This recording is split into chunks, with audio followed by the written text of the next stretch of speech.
sé cómo le fue, creo que recibieron todas las charlas. Y bueno, yo voy a hablar de coagulopatía aguda del trauma y después el doctor va a hablar de síndrome compartimental abdominal. Yo les dejo el material, así que si quieren no paso como paso. ¿Te presentaste, Mónica? Sí. ¿La conocen? No, por suerte no. ¿Quién es ella? Mónica. Mónica. Mónica Quintero, la doctora Mónica Quintero, médica del Hospital Fernández, ¿no? De terapia intensiva, miembro de la Sociedad Argentina de Trauma y Cirugía. Bueno, ya presentó al colaborador que va a hablar de... El doctor Pecoraro, que nos va a hablar de compartimental. ¿También son el Fernández? Sí, somos Pues también el Fernández, bueno. Y con esto cerramos el módulo de trauma. ¿Está? Los chicos le dejaron material a los otros médicos que estuvieron o demás, sí, o necesitan algo. ¿Necesitan algo para el examen? ¿No? ¿Nada? Nada. Bueno, genial. Bárbaro. ¿Se pasa solo esto? Está... Bueno. Como ustedes saben, el trauma es la causa de muerte en el grupo etario entre 5 es la principal causa de muerte en el grupo etario entre 5 y 44 años, y las muertes relacionadas al trauma presentan una curva trimodal, en el cual el 50% mueren en la escena, un 30% dentro de las 24 primeras horas y un 20% son muertes tardías secundaria a disfunción orgánica múltiple. Y la hemorragia no controlada y la coagulopatía son las responsables del 35% de las muertes dentro de las primeras 48 horas, y las muertes no prevenibles son aquellas que suceden inmediatamente o antes de llegar al hospital y nosotros no podemos hacer absolutamente nada. En cambio, las que son posiblemente prevenibles son aquellas que fallecen dentro de las primeras 24 horas, ya sea porque tienen un sangrado controlado que no supimos controlar o tienen alguna lesión oculta, por lo cual el paciente entra en un círculo vicioso de reanimación y no controlamos el foco. Y estas son las, se pasa sola, ¿no? Parece que estaba grabado así el archivo. Entonces era la mía. Pero esta no. Bueno, ¿Paso yo? sí, por favor. Bueno, dentro de las causas inmediatas de trauma van a ser el traumatismo cráneoencefálico grave, la lesión medular, la sección medular alta, el trauma cardíaco y la segunda causa, que eran el 30%, esta va a ser los hematomas extraaxiales, ya sean subdurales o extradurales, el trauma de tórax, el trauma de miembros, el trauma abdominal, y la tercera causa van a ser las de disfunción orgánica múltiple, que ya pasó tanto tiempo que no sabemos por qué. ¿Puedo cerrar un poquito? Porque no podemos conocer qué le pasó al paciente. Pero bueno, vieron que la mayoría suceden dentro de las primeras horas. Siguiente. Como en la campaña de sepsis, también hay una campaña para parar el sangrado, cuya finalidad es disminuir las muertes prevenibles por trauma, reducir el 20% el número de pacientes que mueren por exsanguinación, y son en respuesta a las guías del 2013. Las que yo les voy a presentar son las últimas, que son las del 2016. Siguiente.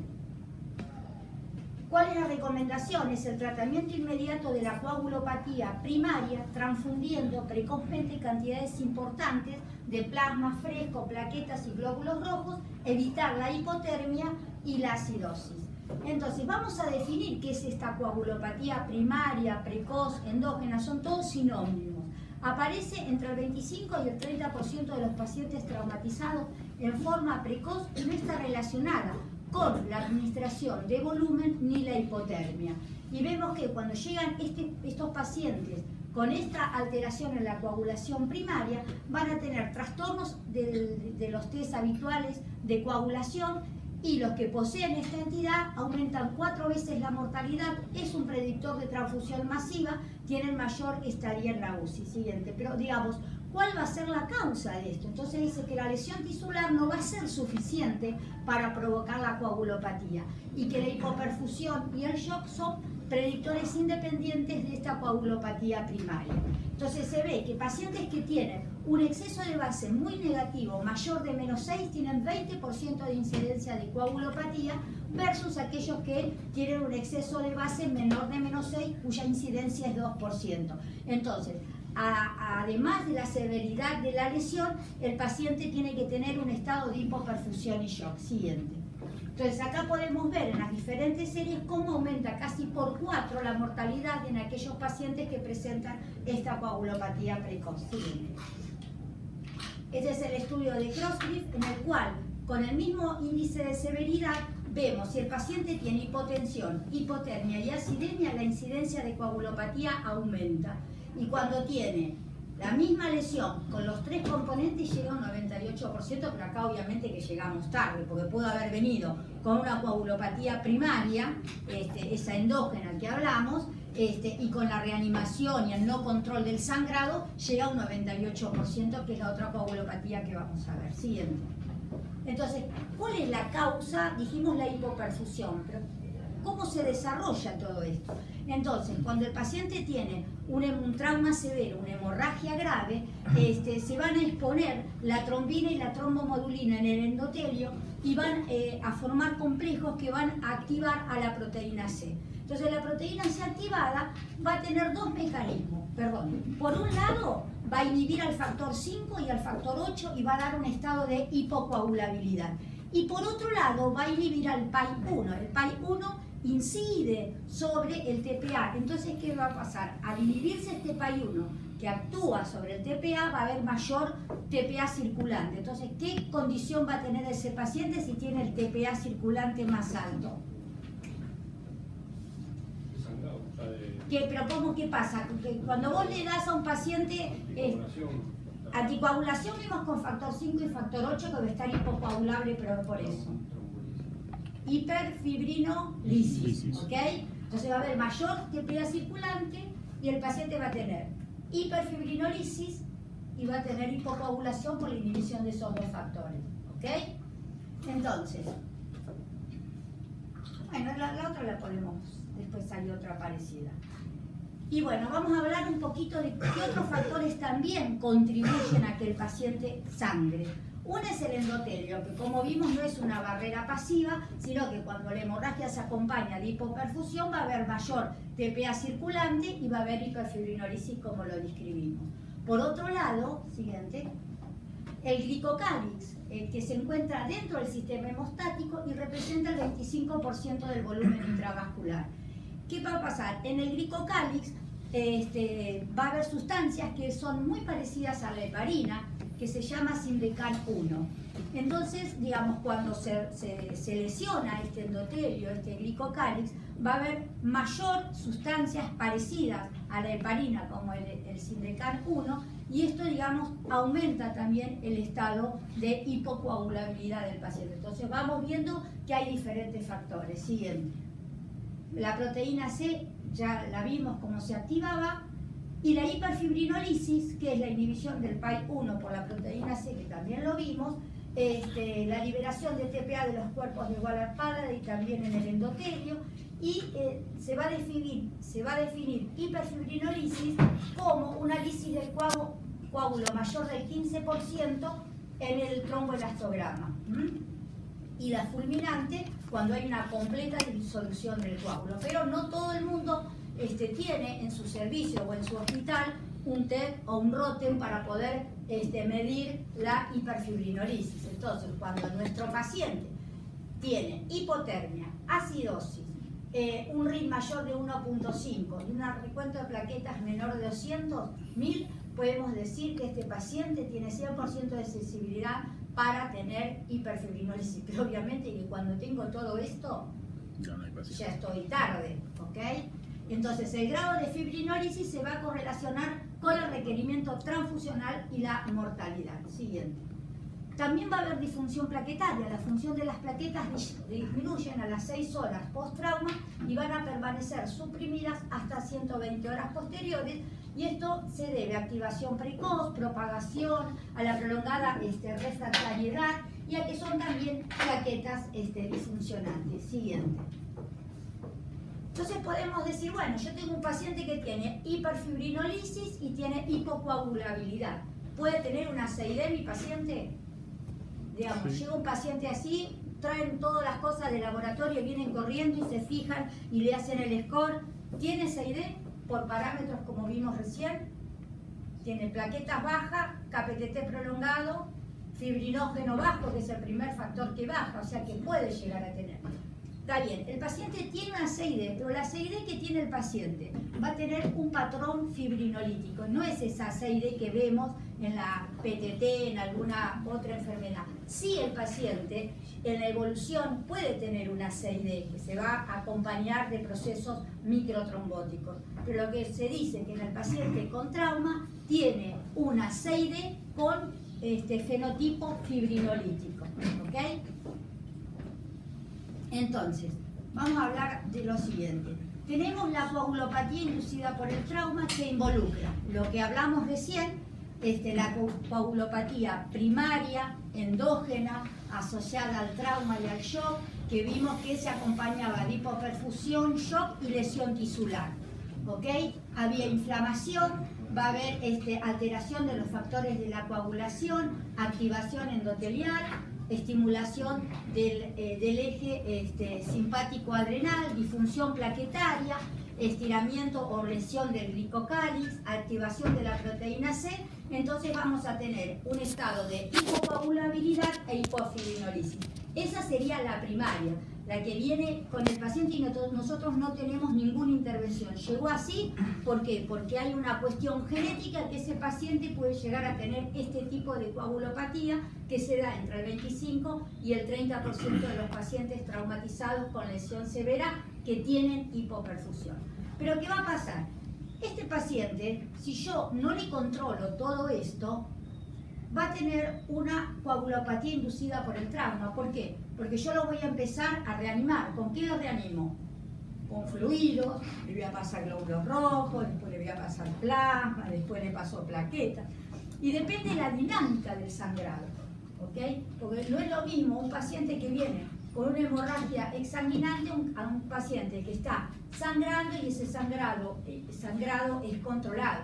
Entonces, digamos, si yo a este paciente que tiene ya tiene este trastorno primario o endógeno de la coagulopatía, no paro rápidamente el sangrado y lo sigo reanimando, va a haber dilución de los factores, va a haber acidosis, hipotermia, porque no evito que el paciente pierda calor. Entonces, todo esto me va a llevar a un empeoramiento de la generación de trombina. ¿Ok? Siguiente. Entonces, esta entidad que involucra a las dos es la coagulopatía inducida por el trauma, que involucra la primaria y la secundaria, que sería la de la reanimación. Causas que pueden empeorar la coagulación, ya lo vimos, activación y consumo. Esto tiene que ver con la cantidad de trombina generada. Y dijimos que no hay evidencia de que exista coagulación intravascular diseminada en fase precoz del trauma. Sí puedo decir que tiene una CID con patrón fibrinolítico, que es lo que la caracteriza. Siguiente.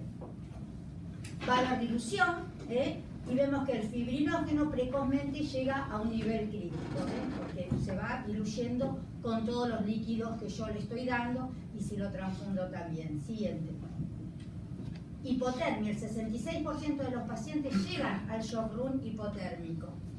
Y vemos que cuando la temperatura es menos de 33 grados, la concentración de factores van a caer por cada grado corporal por debajo de 33, un 10% la funcionalidad de los factores. Induce fibrinolisis y también se empeora la generación de trombina. O sea que todo esto hace que mi paciente siga estando hipocoagulable e hiperfibrinolítico. Siguiente. La acidosis afecta, cuando el pH es menos de 7,20, con pH menos de 7,40 las plaquetas cambian de forma y estructura, con menos de 7,10 la fase de propagación de generación de trombina se inhibe un 50%, reduce la actividad de los sistemas de coagulación y disminuye la función plaquetaria. Siguiente.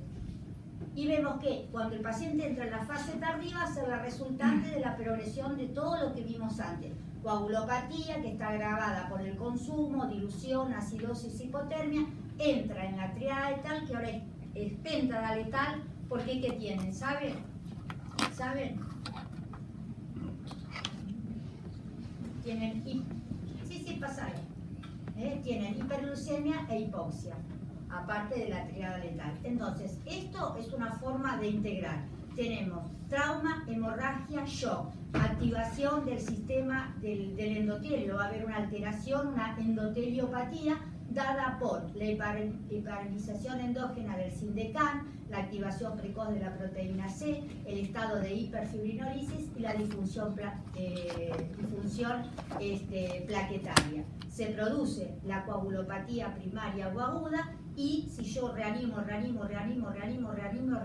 y no controlo el sangrado, pasa a tener una coagulopatía inducida por el trauma y llega a la pérdida letal, ¿no? Siguiente.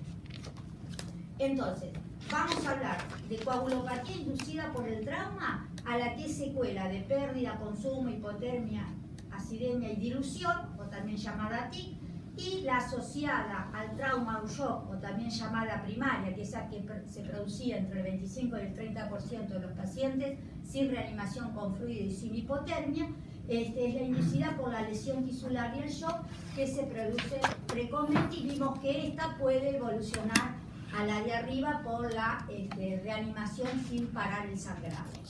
Entonces, hablamos de coagulopatía grave al sangrado no quirúrgico que continúa a nivel de las mucosas, serosas, accesos vasculares y heridas, luego de haber sido controlado el sangrado. O sea, yo paré el sangrado, pero el paciente está sangrando por todos los sitios de punción.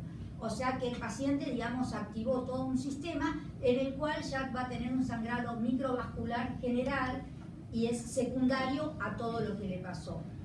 Siguiente. Y vamos a definir lo que es un sangrado masivo. Es la pérdida de un volumen de sangre en 24 horas, el 50% en 3 horas, un sangrado continuo de 150 mililitros minuto o la pérdida de 1.5 mililitros kilos por minuto durante 20 minutos, la rápida pérdida que va a producir descompensación y fallo circulatorio, generalmente se da en el trauma penetrante o en el trauma cerrado con lesión pélvica y ortopédica. Siguiente. Y hemorragia masiva va a ser cualquier sangrado que provoque déficit tisular de oxígeno. Transfusión masiva es el reemplazo de un volumen de sangre en 24 horas o la transfusión de más de 10 o de 20 unidades dentro de 24 horas. Y el concepto más dinámico, porque si no tengo que verlo retrospectivo, si mi paciente tuvo una transfusión masiva, tengo que esperar 24 horas para ver si recibió 10 o 20 unidades de hemocomponentes. Y el concepto más dinámico es que aquel paciente que requiere más de 4 unidades en 1 hora o que reemplazo el volumen, el 50% de la volemia en 3 horas. ¿Por qué les parece que esto es importante? Digamos, este concepto más dinámico. O sea, si yo ya tengo un paciente, sangro, veo que está sangrando, pido los glóbulos rojos, le paso los glóbulos rojos, ¿qué tengo que activar ahí? Pues el paciente se está examinando. ¿Qué tengo que activar? Un protocolo de transfusión masiva. ¿Okay? Entonces, esto, digamos, todas estas cuestiones, vieron que vimos inicialmente que, digamos, la idea es que hagamos y tengamos en cada institución protocolos de activación masiva, de sangrado masivo. Entonces se tienen mucho más rápido los glóbulos rojos, los hemocomponentes, se hacen PAC y se va descongelando plasma, porque el plasma por lo menos tarda entre 40 a 60 minutos. ¿Okay? Entonces cuando un paciente viene con una hemorragia exsanguinante no nos da tiempo. Entonces ya el solo hecho que el paciente requiera 4 unidades, yo lo activo. Después si las usa, bueno, vamos a ver, por ella le controlé el sangrado, no está coagulopático, nada, y no necesita esa activación. Pero si tiene un sangrado que no está controlado, yo lo tengo que seguir reanimando. ¿Okay? Entonces, si hay predictores independientes como la hemoglobina menos de 11, RIN más de 1.5, si el trauma es penetrante, y factores de riesgo como frecuencia cardíaca más de 110, asistolia menos de 110, pH menos de 7.25 y hematocrito de 32. La incidencia es de 1.2, es de 1 a 2% en la población civil y puede llegar al 8% en la población militar, con una mortalidad altísima que es del 70%. Siguiente.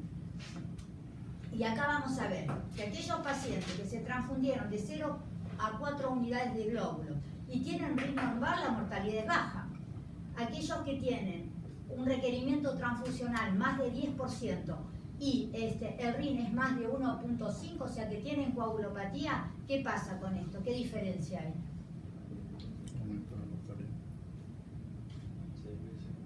O sea que con el mismo requerimiento transfusional y con coagulopatía la mortalidad aumenta por 6, ¿ok? Que es lo que vimos anteriormente. Siguiente. Entonces es importante ver si el paciente está coagulopático o no. Y acá con diferentes índices de severidad, ¿ok? Y diferentes rangos de RIN, vemos que para cada índice, un índice de 10 a 15 con diferentes rangos de RIN, o sea, cuanto más prolongado el RIN, ven que la mortalidad va aumentando, o sea que tiene correlación. Siguiente. O sea que la coagulopatía es importante en estos pacientes. Entonces se acuñó el tema de control del daño resucitativo. Todo esto tiene su origen en las guerras de Irak, de Afganistán, que hay un coronel que se llama Holcomb, que fue el primero, digamos, que empezó a hacer todo esto, la reanimación con cirugía de control del daño y resucitación hemostática en la guerra. Entonces se ve que aquellos pacientes que tenían una hemorragia exsanguinante, él los transfundía con la misma relación, glóbulos rojos, plasmas y plaquetas. O sea, es como que reconstituía la sangre entera y se lo lava. En la guerra, y hay muchos trabajos que se administra sangre entera, pero digamos, en la población civil y acá, no, la verdad que sangre entera no se transfunde hace décadas, ¿no es cierto? Se dan todos los hemocomponentes y la idea de todo esto es restituir, digamos, las mismas proporciones que la sangre entera. Entonces, el objetivo de esto, ¿cuál era? El transfundir sangre y hemocomponentes para mantener la composición de la sangre dentro de límites seguros, restablecer la hemostasia, la capacidad de transporte de oxígeno, mantener la presión oncótica, prevenir la coagulopatía y la trombocitopenia dilucional. Y el objetivo va a ser el tratamiento de la coagulopatía en forma precoz para evitar que se agrave y evolucione a secundaria como hemos visto inicialmente. Siguiente. Entonces, este es el concepto de la resucitación balanceada en trauma. Entonces, aquel paciente que tiene una hemorragia exsanguinante, ¿qué pasa cuando un paciente tiene un aneurisma de aorta abdominal roto? ¿Hay cardiólogos? Sí. Bueno, ¿qué pasa? Tiene roto un aneurisma. ¿Cómo lo reanimamos a ese paciente? Ya hable, ¿no? Yo encima que tengo una voz imbancable, me tienen que bancar y no habla. Aparte, bueno, llamá cirujano, trae la prótesis, el clip, el clamp. ¿Qué hacemos? Ya, yo lo tengo que... Se me va el paciente. ¿Qué hago? Le paso 5 litros, está hipotenso, le paso 5 litros de cristaloides calentito, le aumento la TAM a 140 porque sé que si no se le va a jorobar el riñón. ¿Qué hago con eso? ¿Tiene agujero en la aorta así? La TAM definitivamente no hay que aumentarla tanto. ¿Por qué? Porque se va a examinar. ¿Pero por qué se va a examinar?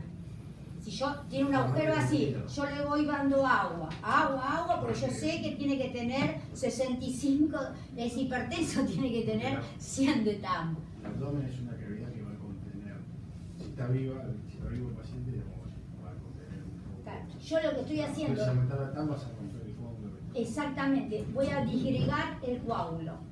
¿Okay? Y mi idea no es disgregar el coágulo, es como dice él, tratar que ese coágulo se estabilice y obviamente tengo un paciente con una lesión exsanguinante, todo el mundo en forma simultánea se activa y ese paciente tiene que estar en quirófano, no para hacer una reparación anatómica, sí para hacer una cirugía de control de daños, de donde sea, si es abdomen, si es pelvis o vascular, tratar de reanimarlo y después llevarlo a la terapia y cuando nosotros lo compensemos se va a hacer, si es que se puede, si no se cambiará el packing, la cirugía definitiva.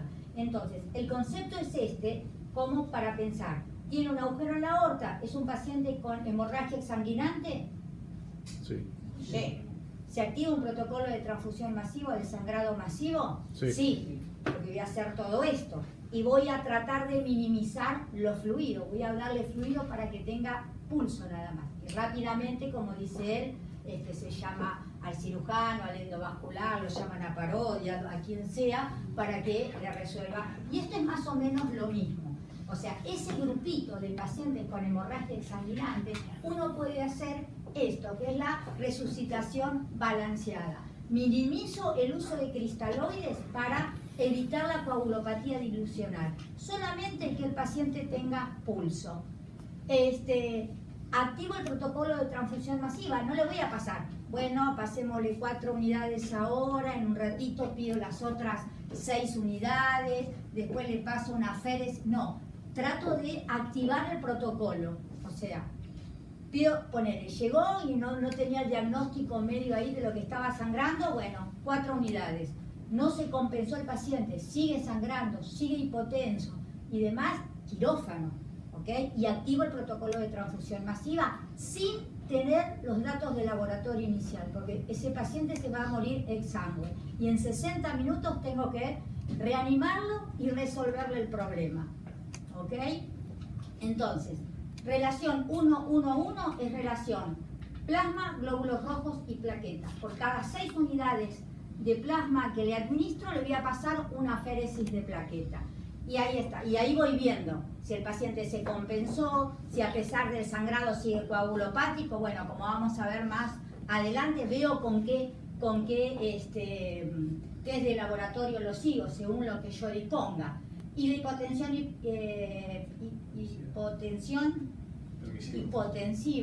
permisiva, perdón, es por lo mismo que hablaba el doctor recién.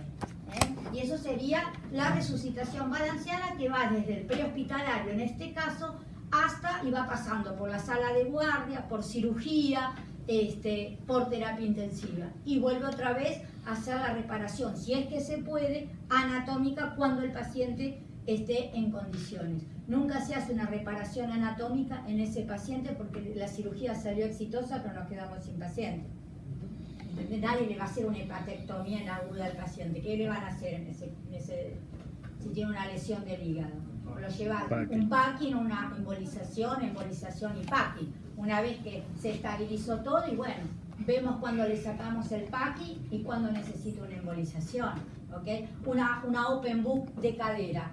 Primero cierro el anillo y después veo si tengo todo para fijarlo, si no lo embolizo, y si después de fijarla sigue sangrando, la llevo otra vez a hemodinamia para ver que los vasos del sacro no estén dañados, ¿okay? Pero bueno, es todo rápido, simultáneo y multidisciplinario, y el objetivo es parar el sangrado. Si tiene un vaso dando en la pierna, torniquete, compresión, parar el sangrado de donde sea. Siguiente. Una pregunta, con respecto al RH. Ahora vamos a ver. Entonces, ¿cuál es la finalidad del control del daño resucitativo? Evitar y revertir la hipotermia, minimizar la pérdida de sangre con medidas de control durante el transporte, hipotensión permisiva, minimizar el uso de cristaloides, uso de un protocolo de sangrado masivo, evitar la demora para lograr una hemostasia quirúrgica o angiográfica, la transfusión óptima, como vimos recién, y los estudios de laboratorio funcionales de acuerdo a lo que se disponga cada uno. Siguiente. Sí, ese es el glicocáliz. Listo. La resucitación hemostática disminuye la mortalidad porque atenúa el sangrado o atenúa la endoteliopatía, y es una pregunta. Siguiente. Entonces, vamos a tener que estratificar a los pacientes, si no todos los pacientes que tienen un poquito de sangrado los voy a reanimar agresivamente, no. Entonces se han validado 6 scores para poder predecir a aquellos pacientes que van a requerir de transfusión masiva. Uno de ellos, siguiente, es el SCORTAGE. Pero el SCORTAGE uno va a tener parámetros de laboratorio, mecanismo lesional, o sea, hemoglobina, exceso de base, TA sistólica, frecuencia cardíaca, si tiene lesión de extremidades, el sexo del paciente, y de acuerdo a este score, que obviamente voy a necesitar los resultados del laboratorio para hacerlo, puedo predecir qué probabilidad tiene de requerir una transfusión masiva. Entonces, un score de 16 tiene una probabilidad de 50%, uno de 27, 75 y más de 27, 100%. se dice que con un score mayor de 15 uno puede activar un protocolo de sangrado masivo para no sobretratar a todos los pacientes. Siguiente. Hay otro score que la verdad que no necesitamos muchas cosas, que es el score ABC, en el cual vamos a tener tensión arterial, frecuencia cardíaca, mecanismo si es penetrante o no, le podemos hacer el FAS en la guardia, y también tiene capacidad predictiva para transfusión masiva. Siguiente. A ver, siguiente. Bueno, sí, para atrás. Y este es un score que realizaron, en el cual si tiene mayor o igual a 2 criterios, si el paciente está inestable, si tiene un índice de shock. ¿Saben cómo se calcula el índice de shock? No. Es baratito y lo podemos hacer, y aparte es una división. ¿Cómo es? ¿Nadie lo sabe? ¿Nadie se lo nombró? Nunca. Bueno, es la frecuencia cardíaca sobre la tensión sistólica. Entonces vos, desde el transporte, si haces ambulancia o desde la escena, vos le tomás la frecuencia cardíaca y la actividad sistólica al paciente y podés tener un índice de cómo va evolucionando ese paciente y cómo va respondiendo a tu reanimación, ¿ok?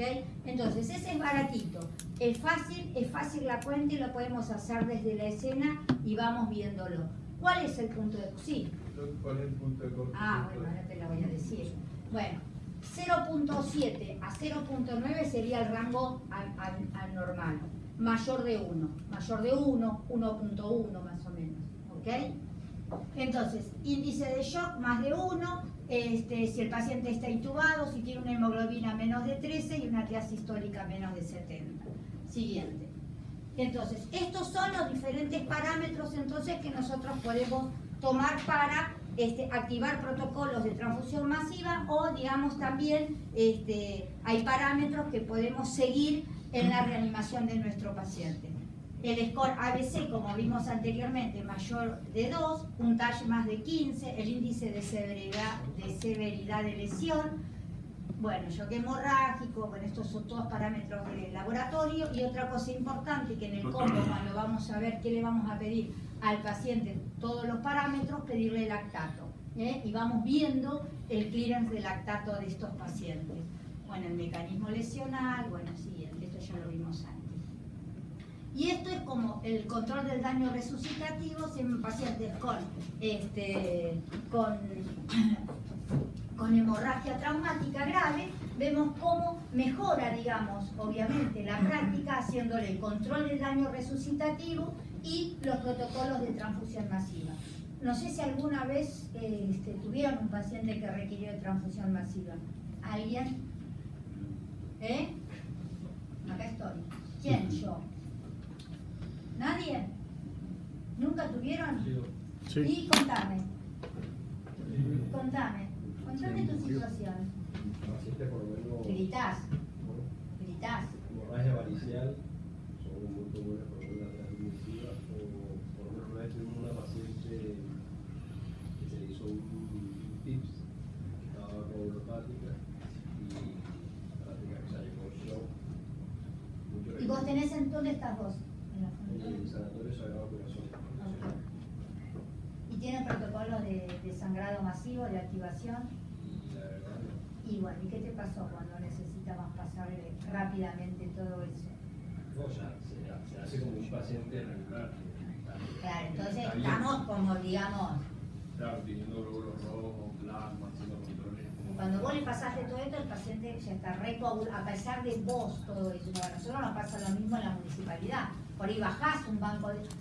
¿Por qué? Porque no se hace el diagnóstico precoz, no se controla el sangrado, empiezan a pasar, se empieza a reanimar.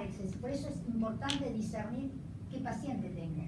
Si tengo un paciente, como decíamos con el doctor, que tenía semejante, ¿no?, al que tiene una canilla abierta, y yo lo reanimo excesivamente, no controlo el sangrado, tardo.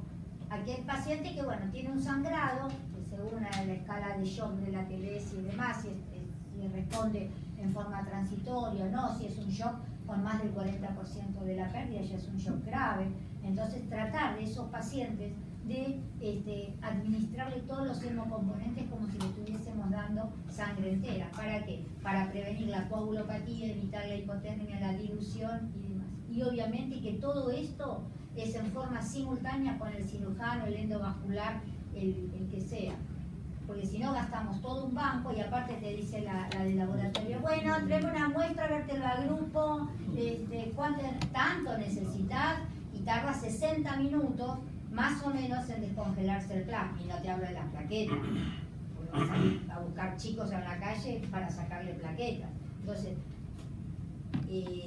malgastamos un montón de cosas en destiempo que al paciente... Entonces, por eso es muy importante que cada institución trate de armar un protocolo de transfusión masiva, porque tampoco hay protocolos de transfusión masiva universales. Cada uno lo hace más o menos y va haciendo los diferentes pagos. Y le va dando de acuerdo a cómo va después la coagulación del paciente y de acuerdo a los métodos para evaluar la coagulación. Siguiente. Estoy muy...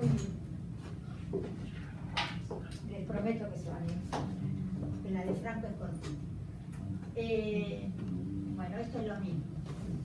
Entonces, cuando activa un protocolo de sangrado masivo, dijimos un score mayor o igual a 2, si el paciente persiste con inestabilidad, si tiene un sangrado activo que requiere de cirugía o angioembolización, o transfusión en la sala de emergencia, como vimos, se comió 4 unidades en una hora. Este flaco, algo le está pasando, ¿ok? Siguiente. Y hay diferentes sociedades que también recomiendan la activación de un protocolo de transfusión masiva. ¿Bien? Siguiente. Y también hay diferentes sociedades que también desactivan un protocolo de sangrado masivo. Una de ellas es la del sangrado, dice cuando llega a un fibrinógeno más de 1.5, más de 50.000 plaquetas, un RIN menos de 1.7 y obviamente que el sangrado pare. Entonces ahí te digo, señora, no me traiga más bolsa. Y después lo voy a seguir de acuerdo a cómo evolucione. Siguiente. Entonces, en pacientes adultos con trauma severo se va a recomendar el uso de un protocolo de sangrado masivo y control del daño resucitativo y obviamente que esto va a reducir la mortalidad. Se recomienda una alta relación, plasma glóbulos rojos como vimos, 1:1 o 1:2 y transfundir una aféresis de plaquetas o un pool cada 6 unidades de glóbulos rojos. Y obviamente el uso de ácido tranexámico, como ustedes ya saben, el CRASH 2 que involucró casi a 20.000 pacientes con trauma. Si el ácido tranexámico, que es un antifibrinolítico, lo damos dentro de las primeras 3 horas, no después de las 3 horas, no vamos a tener ningún evento tromboembólico y disminuyó la mortalidad por sangrado sin aumentar los eventos tromboembólicos a esa dosis. ¿Qué dosis? 1 gramo en 10 minutos y después 1 gramo durante 8 horas diluido en dextrosa al 5%. 1 y 2 gramos. ¿Está? ¿Está? Siguiente. Y esta es la evolución de la reanimación. O sea, cuando yo era muy joven, reanimamos a todos los pacientes como les había dicho inicialmente.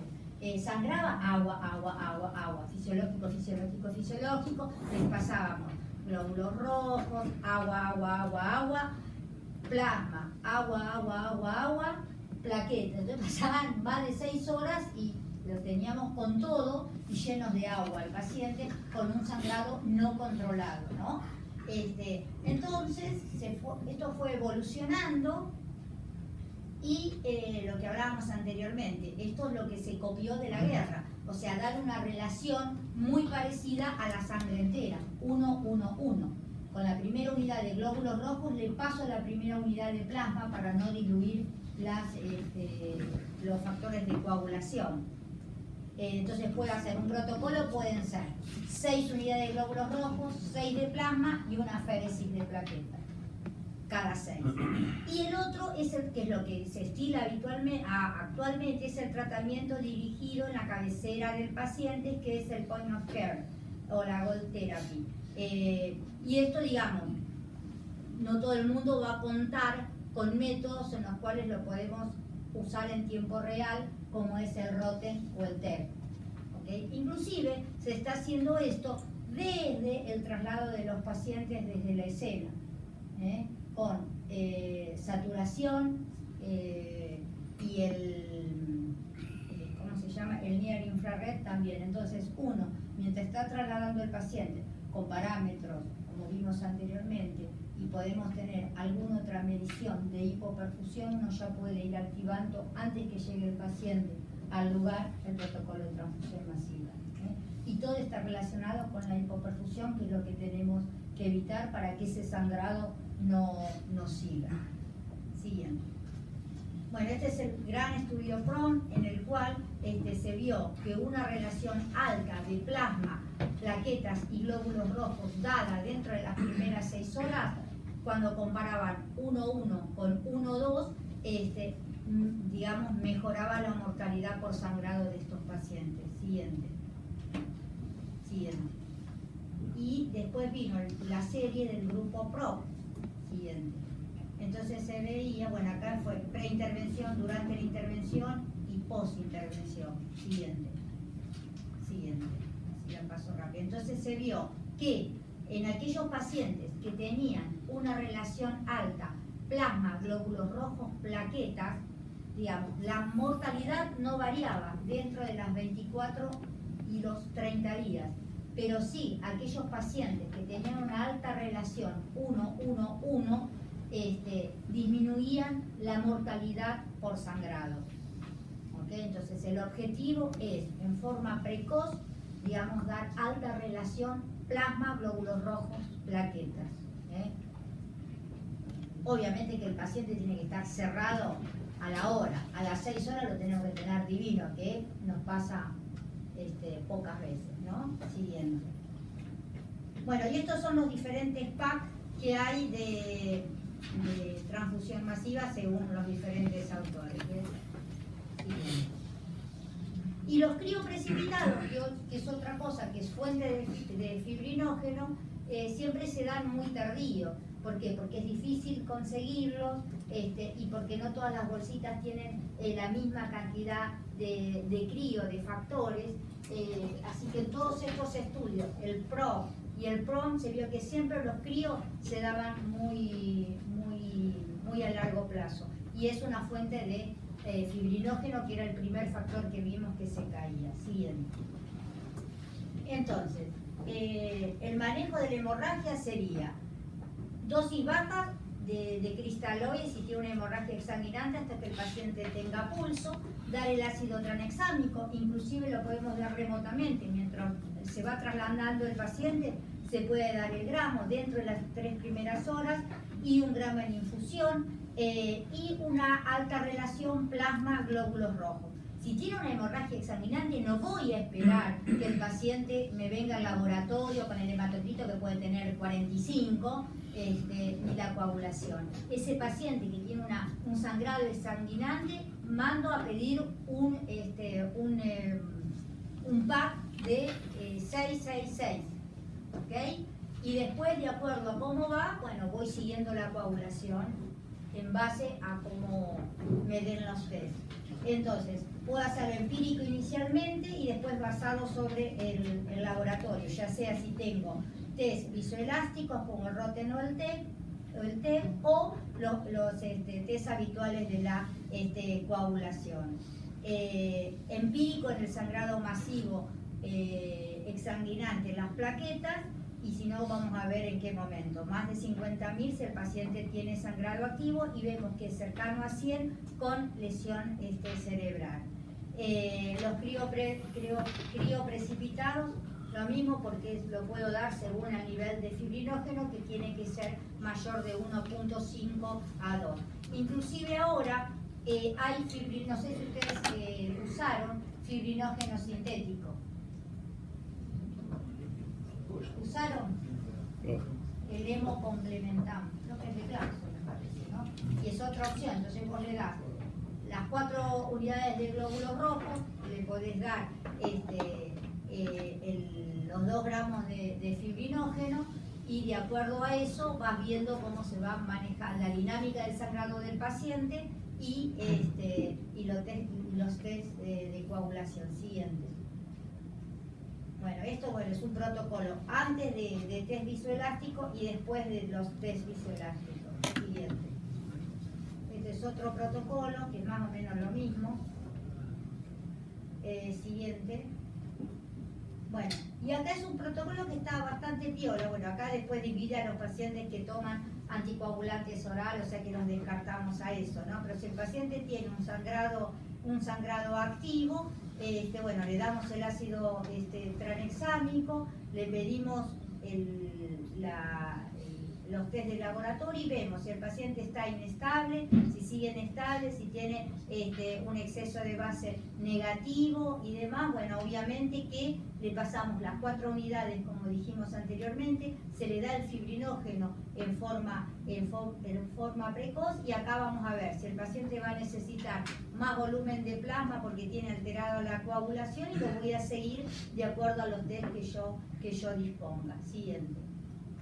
Entonces, cristaloides, hipotensión pervasiva, el ácido tranexámico, el fibrinógeno, que está también en la guía, que lo podemos dar inicialmente sin darle plasma, si lo tenemos, y la Gold Therapy, que es lo que vimos anteriormente.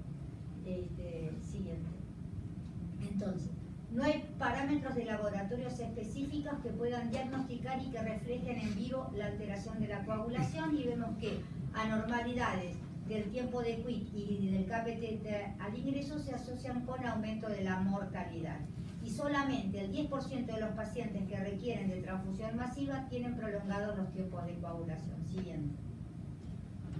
Entonces, como vimos, no reflejan en vivo las alteraciones. Miren solamente el tiempo de quit y el KPTT, los 20 a 60 segundos de la formación del coágulo, y tampoco la estabilidad del coágulo, y obviamente que no se tarda menos de 45 minutos en tener una muestra, y aparte, digamos, no valoran el efecto que produce la hipotermia, la acidosis y la hipocalcemia o la anemia sobre la hemostasia. O sea que son muy rudimentarios, y cuando nosotros tenemos el QI y el KPTT, el paciente ya cambió, ¿no?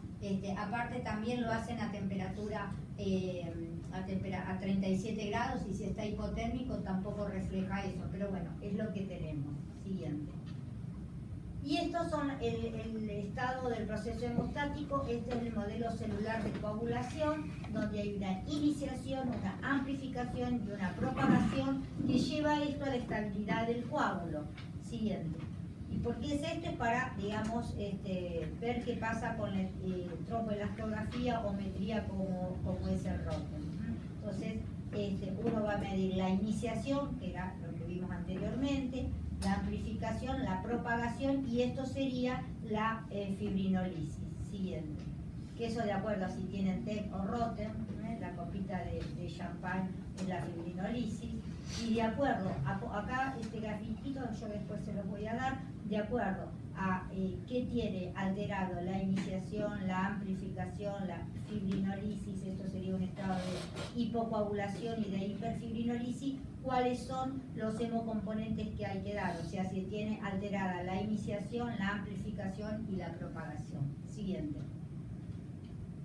Y bueno, en base a esto con el TEP, qué dosis le vamos dando de cada cosa. Siguiente. Entonces, en la evaluación de la extensión y gravedad de la hemorragia van a ser importantes el mecanismo traumático, el patrón anatómico y qué respuesta inicial tuvo. ¿Por qué? Yo tengo que saber cuál fue el mecanismo traumático. ¿Por qué les parece que es importante saber el mecanismo traumático?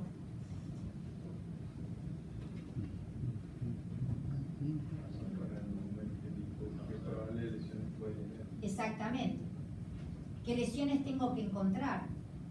Ojo, que estos pacientes pueden tener lesiones ocultas que no se diagnostican inicialmente. Entonces, por la cinética del trauma, yo las tengo que ir a buscar, y tratar de diagnosticarlas antes, por lo menos descartarlas. Entonces, mecanismo traumático, patrón anatómico. ¿Qué respuesta inicial tiene este paciente?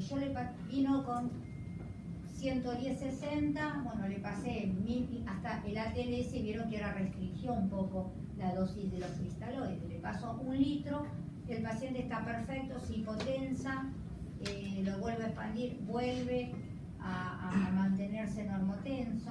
O sea, tengo que ver la respuesta de ese paciente, si tiene una hipotensión transitoria, si es persistente, si el paciente perdió más del 30 o el 40%, ya es un shock grado 3 o grado 4. Y no nos olvidemos que muchos pacientes toman beta-bloqueantes, por ahí no pueden estar taquicárdicos. Y que toma el paciente, muchísimos andan anticoagulados, con dicumarínicos o los nuevos anticoagulantes orales, o sea que eso también es importante saber. Y bueno, junto a las escalas de predicción de transfusión masiva, como vimos, el TASH, el ECOR ABC, y se recomienda la medición del lactato para monitorizar y valorar la extensión del sangrado y el shock. ¿Okay? Esa es una forma de explicar. Sí. Entonces, esto ya lo dijimos, con punto de corte de 15 para no sobretratar. Es importante la realización de protocolos de sangrado masivo, entrenar a los equipos, hacer simulacros, campañas informativas y obviamente hacer una evaluación pre y post protocolo de sangrado masivo. Siguiente. El monitoreo de la coagulación: se recomienda la determinación precoz y seriada de los parámetros hematológicos como el RIN, el tiempo de protrombina, el KPTT, el fibrinógeno, las plaquetas. O sea, uno hace el combo coagulación más lo que ustedes piden habitualmente. No se olviden del fibrinógeno y el ácido láctico. Siguiente. Mantener una TEA sistólica entre 80 y 90, obviamente aquellos pacientes que tienen trauma raquimedular o trauma de cráneo, sabemos que la hipotensión y la hipoxia son predictores de mal pronóstico, así que a esos pacientes no le podemos hacer hipotensión permisiva, como la sabana corta, o le paro el sangrado o le cubro la cabeza, así que bueno, una posición intermedia. Siguiente. Aplicar medidas para la reducción de la pérdida de calor y mantener la normotermia. Siempre quedan destapados los pacientes con el aire acondicionado. Cuando van a quirófano le abren la cavidad, quedan helados, le pasan las sustancias frías, nosotros seguimos pasando fría y a pesar de que el cirujano hizo un buen trabajo, seguimos con todo el daño secundario. Son cosas tontas, pero suceden. Ya vimos que afectaba la función plaquetaria y la fibrinolisis, que es lo que nosotros queremos mantener. Bueno, esto ya ustedes lo vieron, la fluidoterapia, siempre son cristaloides, entibiados. Siguiente. Bueno, puedo administrar inotrópicos a baja dosis. Siguiente. Y no se recomienda el uso de una determinación de hematocrito como marcador de sangrado. Si no me bajó el hematocrito no le pasó nada, olvídate. Un nivel de hemoglobina bajo sí debe ser considerado como indicador de severo sangrado asociado a coagulopatía. Pero mientras el paciente con un sangrado masivo, no es, si querés le saco un poquito de sangre y lo mando al laboratorio, hago todo, pero pido y lo empiezo a transfundir antes de yo tener el laboratorio. ¿Okay? Y después, bueno, se recomienda el uso de repetidas mediciones de hemoglobina como marcador de sangrado, pero un nivel inicial normal puede enmascarar obviamente un sangrado. Siguiente. Un KPTT o un TP mayor de 1.5 nos dicen en forma indirecta que este paciente puede llegar a tener un fibrinógeno menos de 1. O sea, si tiene un fibrinógeno menos de 1, estábamos por debajo del nivel hemostático. Y lo mismo, una hemoglobina menos de 10 se correlaciona con un nivel de fibrinógeno bajo. Nuestro objetivo en nuestros pacientes es mantenerlo con un fibrinógeno arriba de 1.52. Siguiente. Entonces, ¿cuál sería el nivel óptimo de hemoglobina en estos pacientes? No se sabe, pero se sabe que en los pacientes con un sangrado activo, la idea es mantener un nivel de hemoglobina cercano a 9 y 10. ¿Por qué? Porque tiene efecto reológico, genera trombina, estimula la elastasa Y una vez que el paciente se controló el sangrado y no tiene otra comorbilidad que justifique tenerlo con una hemoglobina más alta, puedo tener una conducta restrictiva de 7 de hemoglobina. ¿Ok? Siguiente. Esto ya lo dijimos. A ver, no pasa lo que es lo que decía. ¿Ves? Cero negativo, si no se dispone de Crohn. En todos los lugares, ya sea que tenga un centro de trauma o un trauma 5 chatas y que reciban pacientes con hemorragias, ya sean hemorragias obstétricas y demás, siempre el banco tiene que tener disponible 4 unidades de cero negativo, porque esas son las que vos vas a tener que dar. Siguiente.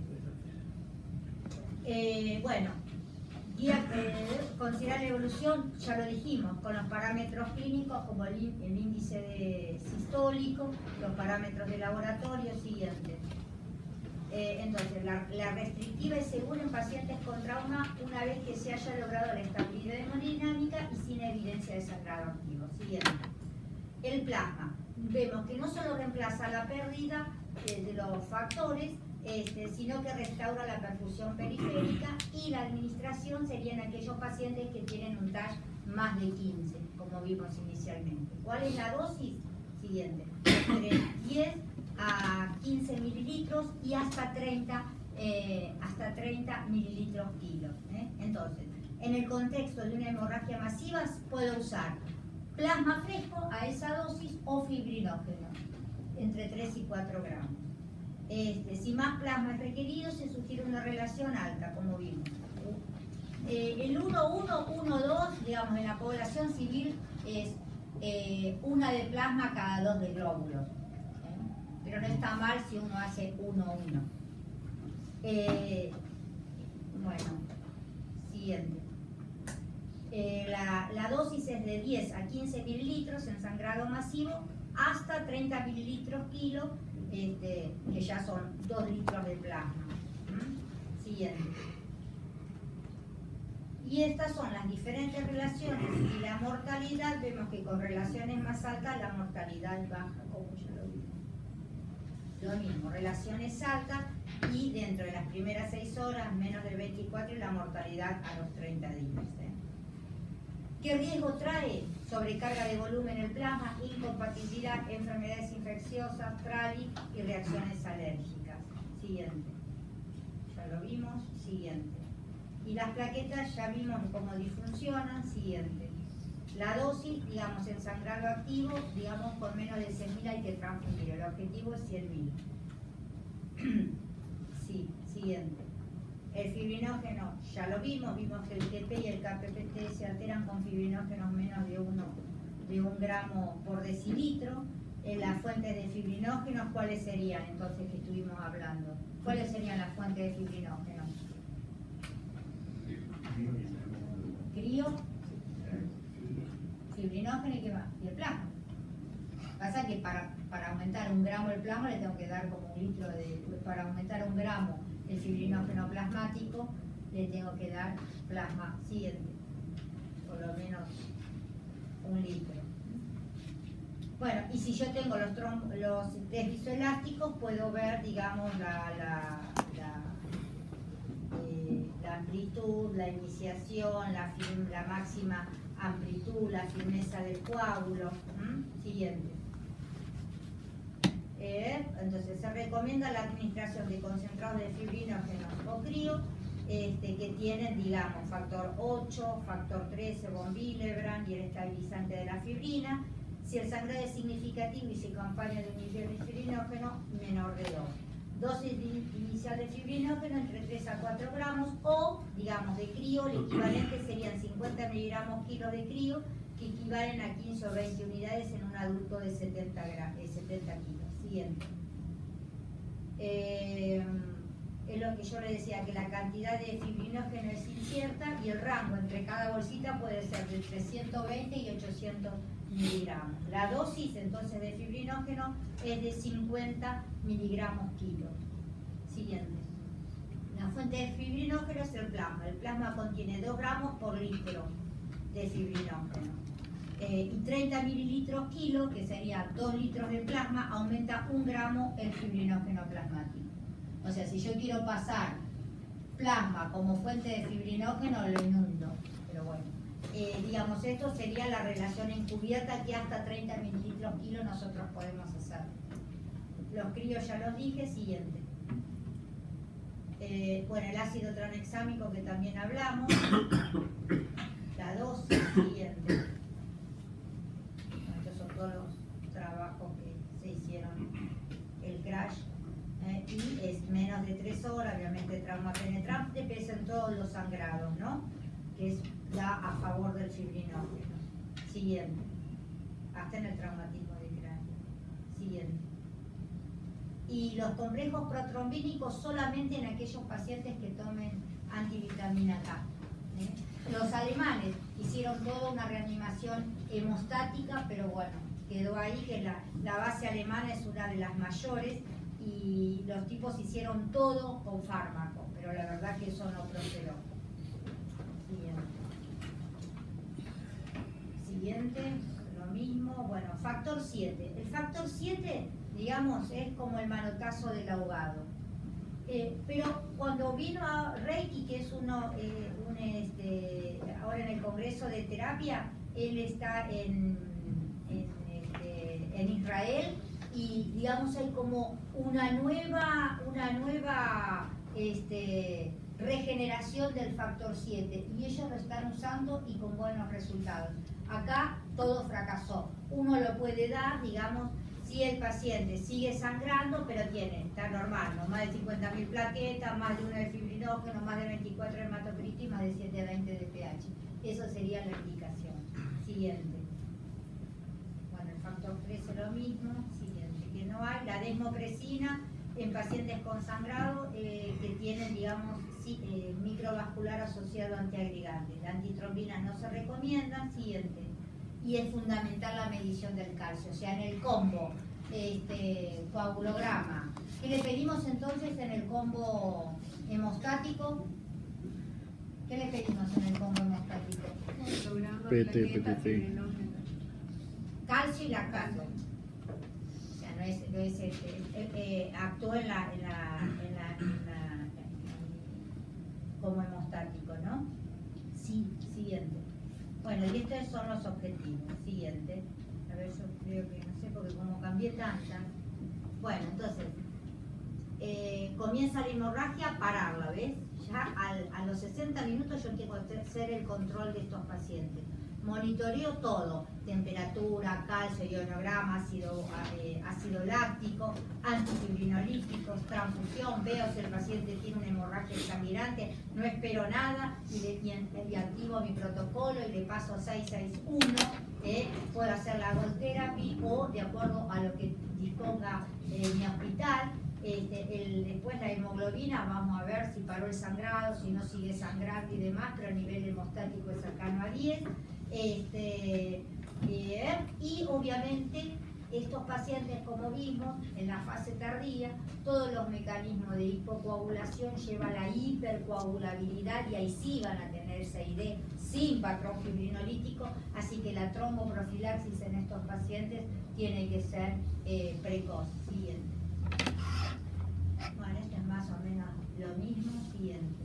Y estas son las guías que yo se las dejo. Siguiente, siguiente, siguiente, siguiente y gracias. Bueno, ¿seguís vos? ¿Tienen alguna pregunta? Una pregunta, chicos. Lo tuyo es corto, ¿no es cierto? Sí, pero Bueno, como quieran. ¿qué quieren hacer? 5 minutos, digan lo que quieran. ¿Sigamos? Muy ¿Alguna cortito. pregunta? ¿Alguna pregunta? ¿Seguro? Cada 30 a 60 minutos. Cada 30, o sea, así por lo menos un frasco y profundiendo el paciente. Sí, sí. Son todos, o sea, no es el control, es todo. Es todos los parámetros clínicos, los parámetros hemodinámicos, el lactato. Aparte, si el paciente a la hora ya tiene que estar resuelto. Cuando hablan de no pasar mucho cristaloide, ¿a qué llaman mucho? Y bueno, digamos, en ese, o sea, yo no quiero que se vayan con el con el concepto de que no hay que reanimar a los pacientes. Los pacientes con hemorragia exsanguinante tienen un vaso dando en la panza, en el hígado, una lesión de una arteria, que tienen una hemorragia exsanguinante. Eso lo tratamos como si tuviese un aneurisma. ¿Entendés? Entonces minimizás. ¿Por qué? Porque vas a disolver el coágulo de febrina, que es lo que vos tenés que conservar. Entonces le haces todo en forma simultánea. Control de daños, hipotensión permisiva, reanimación con, no le paso 2 litros hacia lo loco, 2, 4, 6, 8, 10 litros de fluidos para mantenerlo con la presión alta. ¿Okay? Y aparte